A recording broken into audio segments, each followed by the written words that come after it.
I got my favorite Wimbledon hat on today, and I am so excited to get going on these videos today. We're shooting a couple today, and the first one is the top 10 tips that small businesses can use to market themselves better.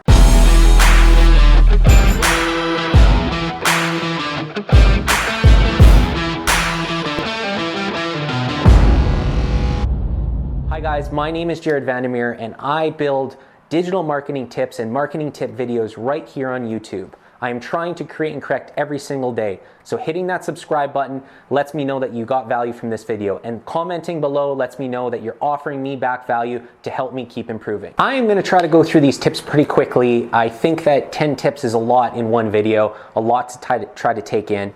So I'm going to go through them quickly, and then I'm going to build other videos to build on each tip to help you guys get more value from each of the points. All right, number one, build pillar content. When you're a small business, resources are always a stretch to try to do multiple social media platforms, make videos, make content, do everything that you need from an online presence to stand out.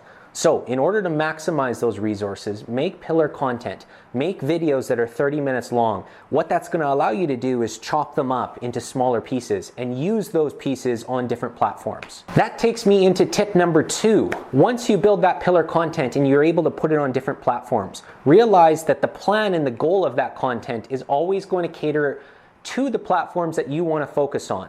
When you're a small business, try not to focus on all of the platforms. Don't spread yourself out too thin.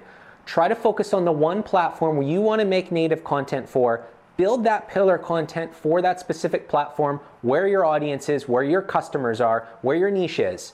Then, if you want to have all the platforms and you want to validate each of them, cut up and use those pieces on the other platforms. It might not be native. If you're focusing on Facebook and you make a native Facebook video, posting that Facebook video to Twitter might not be native to Twitter, but you can still do that. Just recognize where your focus is, where you're planning to build that content for.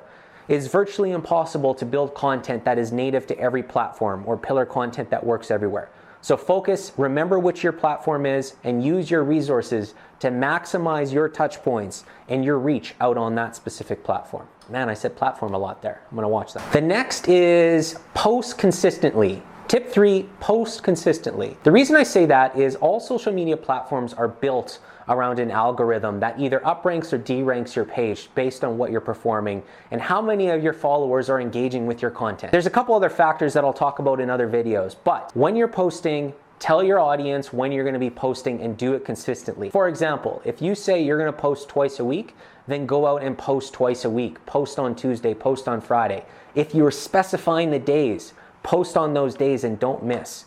There's so much noise and so much content out there that if you miss your days and you're not consistent, then people are going to find that information elsewhere. And at the end of the day, the goal of your marketing is to stay top of mind with your audience until the timing's right for them to buy your product or your service. Tip number 4.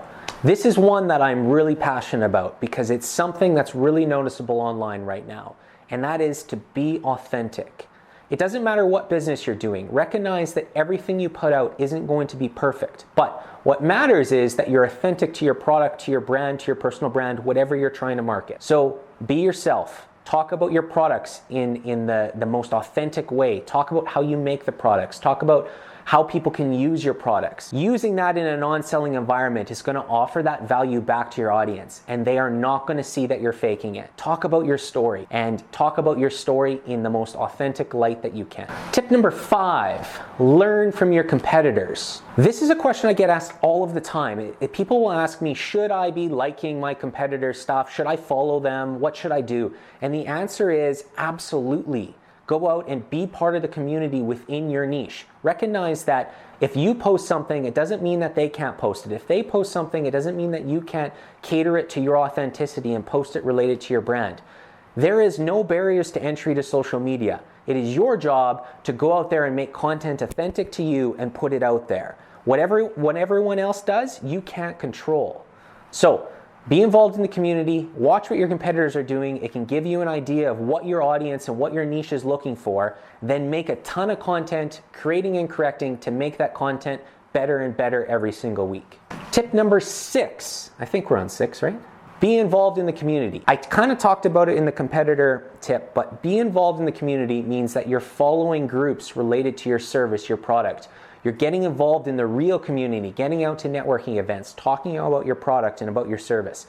You have to develop relationships with people, relationships with your audience, and that takes time. Back in the day, you would have started your business just shaking hands, going out and meeting people, but now you have an advantage. You have the internet. So what you do with that is now you're developing that same handshake relationship through your social media presence. Again, tell your story, get out there, do whatever you would do at a normal networking event online. Meet people in groups, comment back to everybody, which will be the next tip.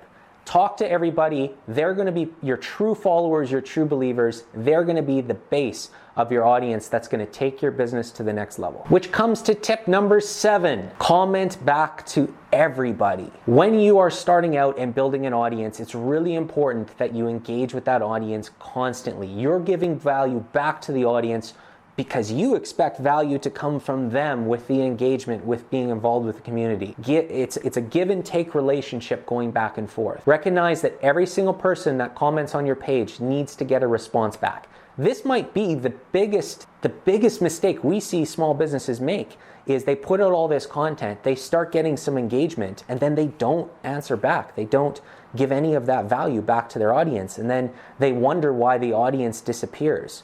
Comment back to everyone, be involved with your audience. That's going to take those true believers and make them stay fully engaged with your brand as you get it going. Tip number 8. This one is a little pro tip, and that is whatever you're doing online, keep people on the platform that you are focusing on. For example, if I'm posting to LinkedIn because I'm going for a B2B, I'm putting out really good information, being a subject matter expert, I don't want to divert people's attention away from LinkedIn to YouTube, to Facebook, to anywhere else that I want them, because you're taking people off platform.